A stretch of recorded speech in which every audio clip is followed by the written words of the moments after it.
yet still I rise. Even with my broken wings, I still manage to fly away with the wings of a prayer. I'm determined to survive. Even through the darkest hours, I still see a light. Incarcerated, but not totally incapacitated. Paying their debt to society while getting the skills to be productive citizens once they are released from behind those prison walls. To support this, Minister of State for National Security Senator Pernell Charles Jr. is on a drive to transform the Department of Correctional Services DCS. Pleasure to meet you. Pleasure to meet you all. Taking the time to walk and talk with the stakeholders at the Tower Street Adult Correctional Center, understanding their challenges and crafting practical solutions. Rise to the occasion, look at yourself and say you're strong. No one can stop you, yeah. Rise to the occasion, go ahead, you know you're strong. The days of the correctional facilities being third or fourth in line are over. And with that declaration, the State Minister says the welfare of correctional officers is at the top of his to-do list. Part and parcel of that is ensuring a comfortable working environment, one in which stakeholders have the tools required to rehabilitate inmates. Available resources will be put to good use and partnerships with the private sector cemented to fix the poor physical infrastructure of correctional centers. Where we can't have a brand new facility, we may be able to make an assessment of what needs to be modified, what may need to be abandoned, the places that will have to be restored.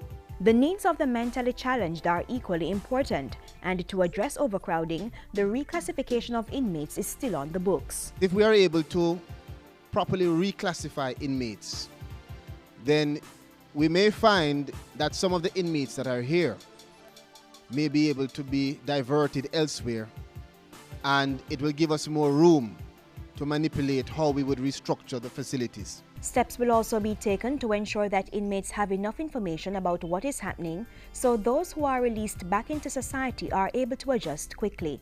A big part of the knowledge in today's world is right here. Very important. Right here. You agree? Right here. And so it's one of the things that we see as very critical, and we'll be looking on it and we'll be evaluating how we can better it for you.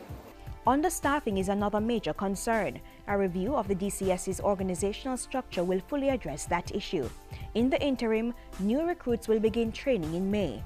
We are in the process of recruiting 300 officers, and that is to replace persons who have been severed from us. While those talks continue, Senator Charles wants stakeholders to see the DCS as part of government's growth agenda. We are talking about ways to make our institutions self-sufficient. We are speaking about mechanisms that can be implemented here to make you have the facilities to do cultivation of colorloo, of eggs, of things that will have multiple impacts of reducing the cost, giving us more revenue to divert to the things that you're speaking about. During the tour of the Tower Street Adult Correctional Center, Senator Charles also responded to questions and listened to suggestions from correctional officers. I believe correctional officers are underpaid. We need more salary. So please use your office and see what you can do for us. I wouldn't be foolish enough to make commitments that I can't live up to. But I will say to you that I will be agitating at every platform that I am given an opportunity to.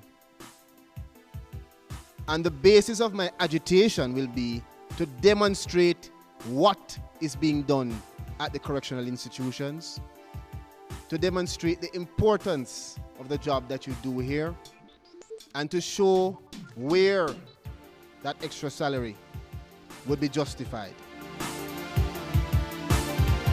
Sports is used as a medium to help in our rehabilitation. We have 3 main sporting disciplines, and those are football, cricket, and domino. From time to time, it's a challenge to procure equipments and gears and refreshment and trophies and so on. We are seeking help in that regard as well. Our officers, some go to college and all things. If we could set a situation where after work, there's a place we can stop, go on an internet service, and carry out our functions of studying. More than we have officers have to be absent sometime, taking time. They'll be right here. You have the service of them at any time. We are going to sit down, we're going to have more conversations about how we will let you know that you're valued and how we intend, through listening to you and your recommendations, to put together that formula. That formula or plan of action is a work in progress. When finalized, it will solve issues relating to the welfare of correctional officers who are working tirelessly to transform the lives of those behind prison walls while keeping the wider society safe. It's still alright.